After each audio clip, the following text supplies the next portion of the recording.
Gus, bagaimana tanggapan jenengan tentang pencopotan ketua PBNU oleh Syuriah? Saya jawab, seharusnya yang dicopot bukan ketua PBNU-nya saja, tapi Rois Amnya juga harus dicopot, dan sekjennya Gus Ipul juga harus dicopot. Sepanjang sejarah, pengurus PBNU dipimpin 3 orang ini adalah masa kepengurusan yang banyak tersandung masalah. Ada seorang kiai sepuh menceritakan kepada saya bahwa di hari ini, Gus, kita ini punya pembesar NU yang anti Pancasila.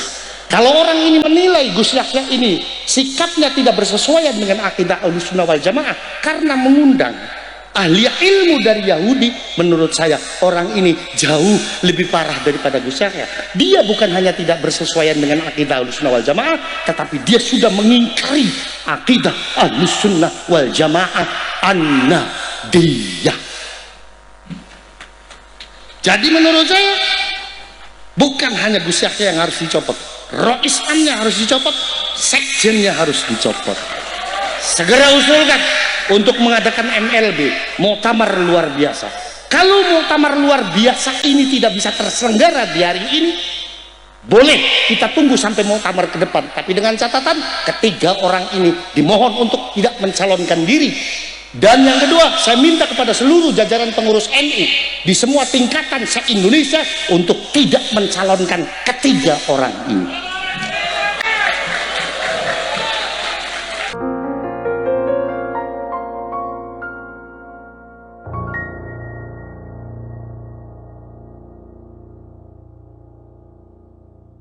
Sambutan yang kedua akan disampaikan oleh pengasuh Pondok Pesantren Nadwatul Ummah kepada beliau Al-Mukarram Shahibul Fadilah Romo Kiai Haji Faris El-Haq Fuad Hashim. Kami haturkan. Assalamualaikum warahmatullahi wabarakatuh. Bismillah, alhamdulillah, wassalatu wassalamu ala rasulillah wa ala alihi wa ashabihi wa man walah. Rabbis shrah sadri wa yassir li amri wahlul 'uqdatam min lisani yafqahu qawli. Amma ba'd. Ashabat sa'adah, pada para kiai, para alim, para ulama, wabil khusus beliau Al-Mukarram Sahibul Fadilah Kiai Al-Haj Marzuki Mustamar, beliau Sahibul Fadilah Al-Mukarram Kiai Al-Haj Imaduddin Uthman Al-Bantani, beliau Al-Mukarram Sahibul Fadilah Sayyid Zulfikar Asy-Syaibani. Yang saya hormati Bapak Bupati Kabupaten Cirebon Kiai Haji Imron Rosyadi, karena beliau ini juga alumni Buntet, hadirin sekalian. Wabil khusus Ahinal Fadil Al-Karim, Presiden PKS yang NU, beliau Al-Mukarram Sahibul Fadilah Kiai Haji Ahmad Syaikhu. Beliau juga adalah alumni Pondok Buntet Pesantren. Ahinal Fadil Al-Karim yang saya hormati Ibu Kapolres atau yang mewakili, Komandan CPM Cirebon Pak Dwi, kemudian ada Direktur Utama Asuransi Bumi Putra Pak Sugito yang malam hari ini ingin berbaiat menjadi santri Buntet. Ada juga kiai kita yang lagi viral di hari ini, Gus Muharrar, yang kemarin di YouTube-nya taruhan 7 mobil.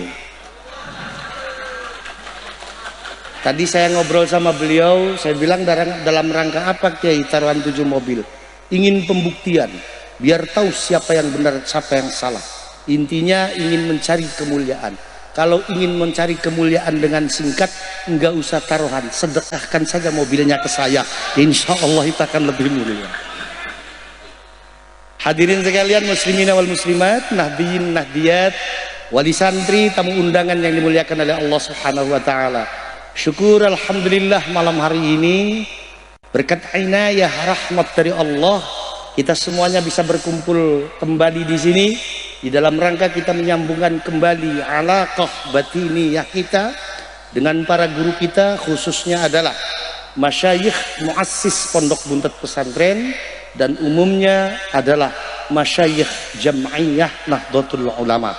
Salawat beserta salam senantiasa kita haturkan bersama kepada baginda Nabiullah Muhammad sallallahu alaihi wasallam, di mana beliau telah banyak sekali mencucurkan rahmatnya dari Allah subhanahu wa ta'ala untuk kita semuanya, sehingga alhamdulillah sampai pada malam hari ini insya Allah kita yang hadir di sini adalah umat pilihan bagi beliau yang masih memegang teguh keimanan dan keislaman kepada Allah subhanahu wa ta'ala.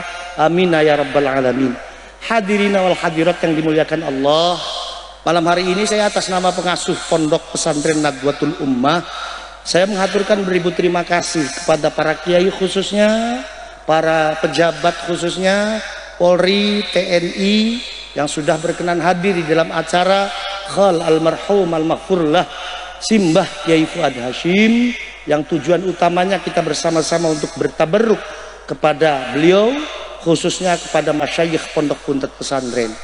Yang kedua, atas nama pengasuh pondok pesantren Nahdlatul Ummah, saya juga tidak lupa mengaturkan permohonan maaf yang sebesar-besarnya, khususnya kepada para kiai, tamu undangan. Barangkali kehadiran hadirin sekalian di pondok pesantren Nahdlatul Ummah ini saya belum bisa menyambuti dengan baik. Sekali lagi, saya atas nama keluarga besar almarhum almaghfurlah Simbah Kiai Fuad Hasyim, saya mengaturkan permohonan maaf yang sebesar-besarnya. Hadirin sekalian, sekilas tentang beliau almarhum almaghfurlah Simbah Kiai Fuad Hasyim. Kiai Fuad Hasyim ini adalah sosok pejuang Nahdlatul Ulama yang waktu semasa hidupnya beliau ini dihabiskan untuk berkhidmah dan memperjuangkan Nahdlatul Ulama. Saya pernah tanya kepada beliau, Abah, kenapa Abah itu begitu mencintai NU? Abah jawabnya singkat, mencintai NU berarti mencintai Indonesia. Hadirin sekalian, beliau berjuang untuk NU, berkorban bukan hanya sekedar tenaga dan pikiran, tapi termasuk harta bendanya beliau. Ini juga banyak yang habis untuk perjuangan NU. Satu ketika pengurus besar Jam'iyah Nahdlatul Ulama membangun kantor, ini panitianya adalah beliau Al-Mukarram Sahibul Fadilah Kiai Al-Hajj Manarul Hidayah. Abah saya itu menjual tanah yang uangnya seperak pun tidak diambil oleh beliau, langsung dikasihkan kepada panitia pembangunan kantor Nahdlatul Ulama. Bahkan ketika Kiai Manarul Hidayah datang sowan kepada beliau dan mengaturkan bahwa pembangunan sekretariat PBNU ini kekurangan dana, beliau dengan mudahnya mengeluarkan kunci mobil beserta BPKB-nya dan katanya silakan dijual, lakunya berapa, ambil semua uang. Ini yang menjadi toladan bagi saya sebagai putranya, walaupun memang saya belum bisa berjuang sebagaimana beliau. Beliau pernah menasihati penting kepada putra-putranya. Kata beliau mengatakan, kamu jangan pernah minta apapun dari NU, tapi kalau kamu punya apa-apa, berikan kepada NU. Luar biasa perjuangan beliau. Dengan hebatnya perjuangan beliau ini, maka ketika di hari ini saya melihat ada polemik di tubuh pengurus besar Jam'iyah Nahdlatul Ulama, jujur wallahi tallahi billahi saya sangat kecewa sekali. Saya sangat kecewa sekali. Maka kemarin ketika saya ini didatangi oleh salah satu wartawan, lalu ditanyakan, Gus, bagaimana tanggapan jenengan tentang pencopotan ketua PBNU oleh Syuriah? Saya jawab, seharusnya yang dicopot bukan ketua PBNU-nya saja, tapi Rois Amnya juga harus dicopot, dan sekjennya Gus Ipul juga harus dicopot. Kenapa Gus demikian? Karena ente bisa ngelihat sepanjang sejarah pengurus PBNU dipimpin 3 orang ini adalah masa kepengurusan yang banyak tersandung masalah. Ini analisa saya. Masalah yang pertama berawal dari rekrutmen pengurus ketika Muktamar. Ketika PBNU, ketua PBNU mengambil salah seorang bendahara umum yang bernama Mardani Maming. Ini tidak jauh setelah dilantik menjadi bendahara umum, Mardani Maming dicokok oleh KPK karena kasus gratifikasi ketika dia menjabat sebagai Bupati Tanah Bumbu, yang kemudian itu mempermalukan NU. Dan yang lucunya ketika itu ketua PBNU memberikan konferensi pers, katanya bilang saya mau memberikan bantuan hukum kepada Mardani Maming. Dalam hati saya ngomong, kok memberikan bantuan hukum, apa kaitannya dengan PBNU?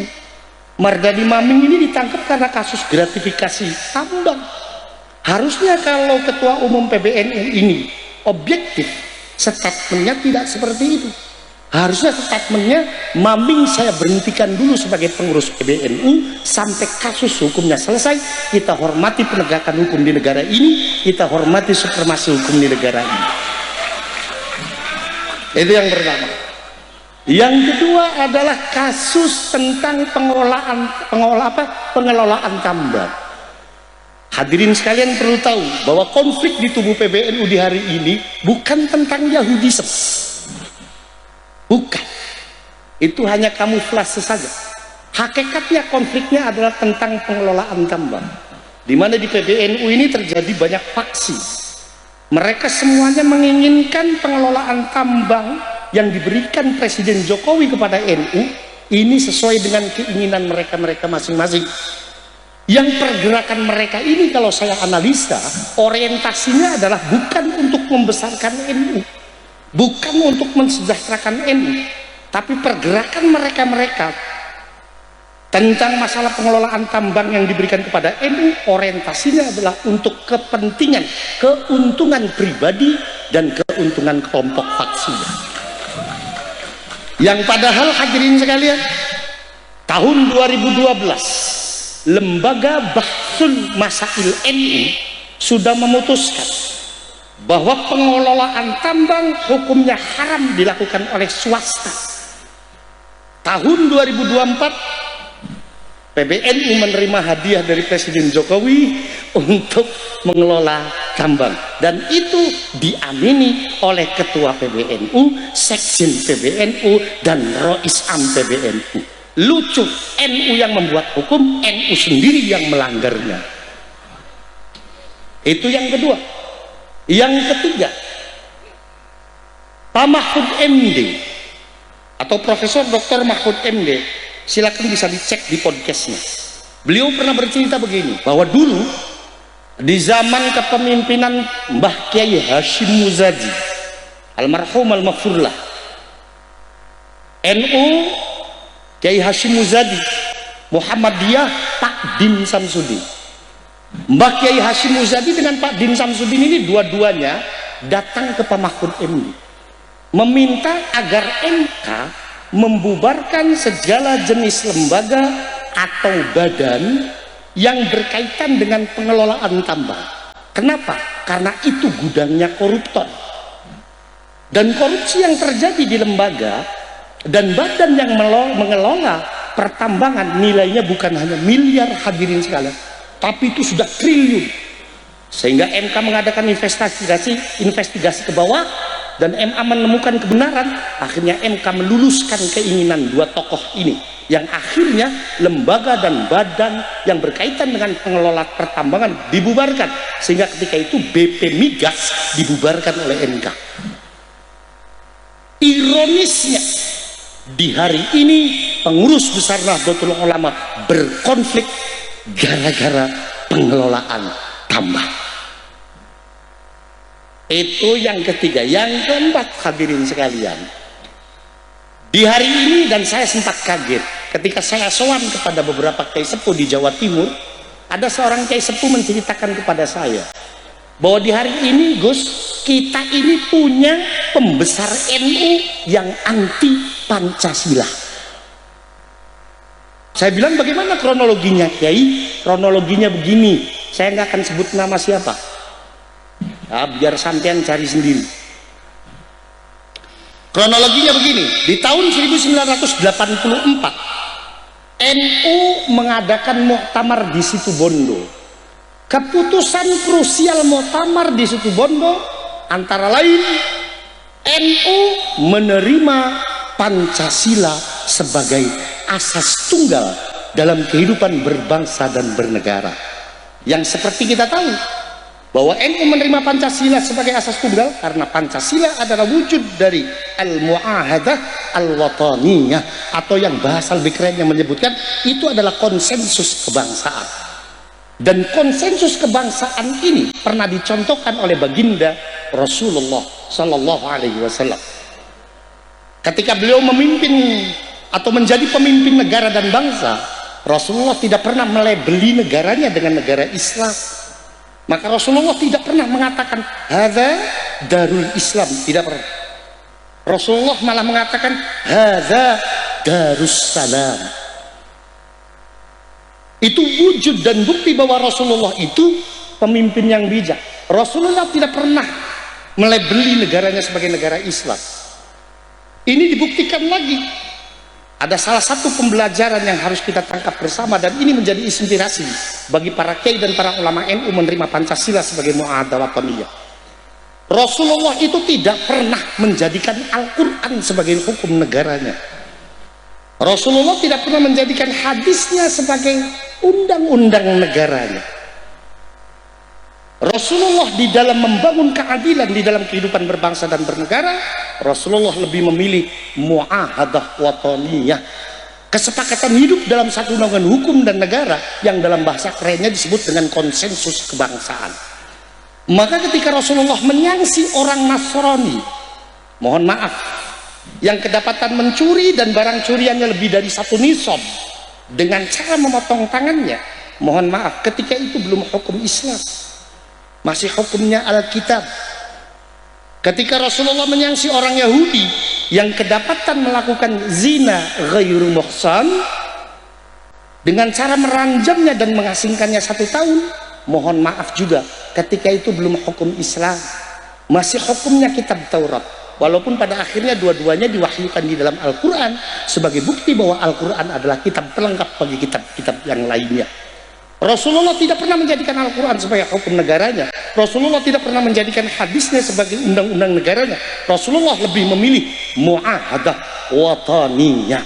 Setelah mu'ahadah wataniyah berdiri tegak di tengah-tengah masyarakat Mekah dan Madinah, apa lalu kemudian yang dilakukan oleh Rasul?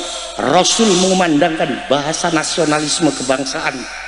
Lewat satu hadisnya beliau mengatakan, man adza dhimmiyan faqad adzani, faman adzani faqad adzallah. Kata Rasul, barang siapa orang yang menyakiti orang kafir dhimmi. Siapa orang kafir dhimmi itu? Orang kafir dhimmi itu adalah orang non muslim yang sepakat hidup damai dengan orang Islam, maka menyakiti aku. Dan barang siapa yang menyakiti aku, berarti menyakiti Allah Subhanahu wa ta'ala. Yang menjadi pertanyaan, siapa yang berani mengatakan kalau konteks dikeluarkannya hadis ini adalah bentuk pembenarannya Rasul terhadap akidahnya orang kafir? Tidak ada yang berani. Jangankan kita, muhadditsin min mutaqaddimin hatta mutakhirin, tidak ada yang berani. Kenapa? Karena konteks dikeluarkannya hadis ini adalah bentuk dari nasionalisme kebangsaan Rasulullah Sallallahu Alaihi Wasallam, dan ini yang menjadi falsafah besar bagi para kiai dan ulama NU di dalam membangun negara kesatuan Republik Indonesia. Kiai dan ulama NU tidak menjadikan Indonesia sebagai negara Islam bukan karena kiai dan ulama NU tidak ngerti tentang Islam. Kiai dan ulama NU tidak menjadikan undang-undang negara Indonesia dengan Quran dan hadis bukan karena kiai tidak ngerti dengan Quran dan hadis, tapi kiai dan ulama NU membangun Indonesia lebih memilih dengan sistem mu'ahadah wataniyah, karena ini yang sudah dicontohkan langsung oleh baginda Rasulullah Sallallahu Alaihi Wasallam. Pertanyaan yang kedua, lalu mana bentuk mu'ahadah wataniyah kita sebagai warga Indonesia? Bentuknya 4 pilar kebangsaan. 1 Pancasila, 2 Undang-Undang Dasar 45, yang ketiga Bhinneka Tunggal Ika, dan yang keempat Negara Kesatuan Republik Indonesia.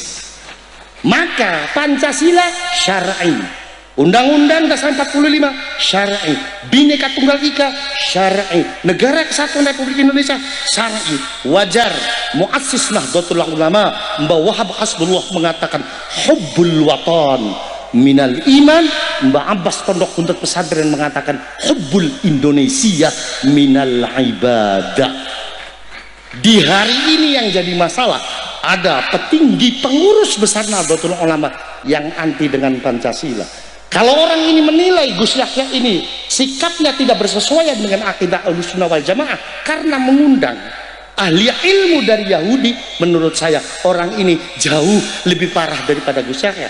Dia bukan hanya tidak bersesuaian dengan akidah Ahlussunnah wal Jamaah, tetapi dia sudah mengingkari akidah Ahlussunnah wal Jamaah an-Nahdiyah.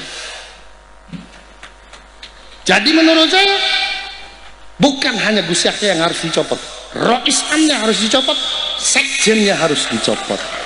Segera usulkan untuk mengadakan MLB, muktamar luar biasa. Kalau muktamar luar biasa ini tidak bisa terselenggara di hari ini, boleh kita tunggu sampai muktamar ke depan, tapi dengan catatan ketiga orang ini dimohon untuk tidak mencalonkan diri. Dan yang kedua, saya minta kepada seluruh jajaran pengurus NU di semua tingkatan se-Indonesia untuk tidak mencalonkan ketiga orang ini.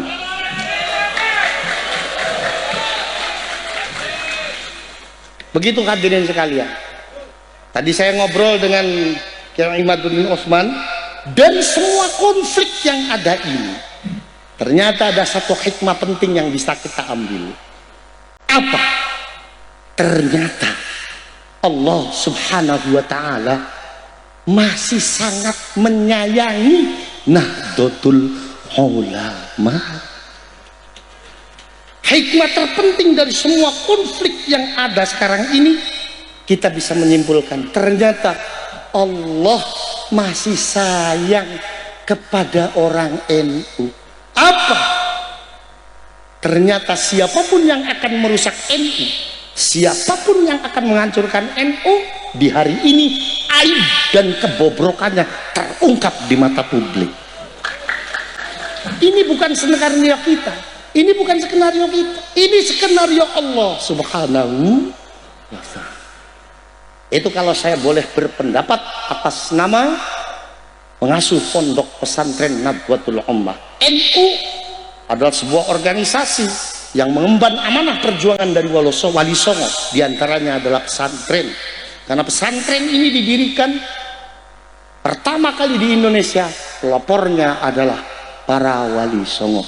Namun demikian hadirin sekalian, saya berharap kita semuanya tetap mencintai Nahdlatul Ulama, kita semua tetap berada di Nahdlatul Ulama, cintai kiai kita, sayangi kiai kita. Untuk PWI udah nggak usah habib-habiban, kiai kita jauh lebih alim daripada habib. Ketika Bahar bin Smith mengatakan nasionalisme kebangsaan tidak ada dalilnya, itu cetek ilmunya, cetek. Nasionalisme kebangsaan banyak sekali dalilnya. Demikian mungkin yang bisa saya sampaikan, mudah-mudahan ada manfaatnya. Wa akhiru da'wana wa da'wahum anilhamdulillahi rabbil alamin, wallahul muwaffiq ila aqwamit thoriq. Wassalamu alaikum warahmatullahi wabarakatuh.